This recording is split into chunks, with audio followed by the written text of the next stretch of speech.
ব্রিটিশদের প্রত্যাবর্তনের গল্প খুবই কম লেখা হয়। ডিআর কঙ্গোর বিপক্ষে পিছিয়ে পড়ে ঘুরে দাঁড়ানোর চিত্র যে রূপকথার গল্পকেও হার মানাবে। ম্যাচের শেষ মুহূর্তে হ্যারি কেনের জোড়া গোলে ইতিহাস করেছে থ্রি লায়ন্সরা। কিভাবে হলো এই নাটকীয় জয়, চলুন জেনে নেওয়া যাক। ম্যাচের শুরু থেকেই ইংলিশদের ফুটবল ছিল ছন্দহীন। মাত্র 7 মিনিটের মাথায় ব্রায়ান সিপেঙ্গার গোলে এগিয়ে যায় আফ্রিকার দেশ ডিআর কঙ্গো।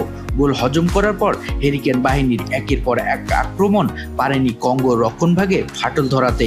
ফলে 1-0 ব্যবধানে পিছিয়েই বিরতিতে যায় থ্রি লায়ন্সরা।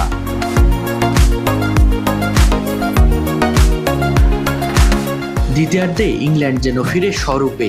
একের পর এক আক্রমণ ডিআর কঙ্গোর দুর্ভেদ্য দেয়ালে আঘাত হানতে থাকে।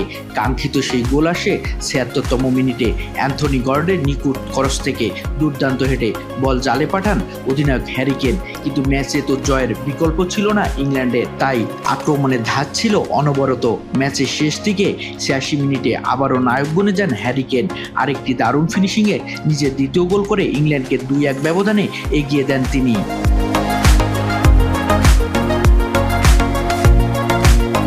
শেষ পর্যন্ত সেই ব্যবধান ধরে রেখে শেষ 16 নিশ্চিত করলো ইংলিশরা। এই জয়ের মাধ্যমে 1966 সালের পর পিছিয়ে পড়েও ম্যাচ জয়ের ইতিহাস গড়ল থ্রি লায়ন্সরা। প্রতিদ্বন্দ্বীরা লড়াই করেও বিদায় নিতে হলো আফ্রিকার দেশ ডিআর কঙ্গোকে।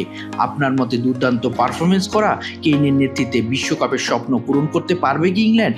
কমেন্ট জানাতে ভুলবেন না।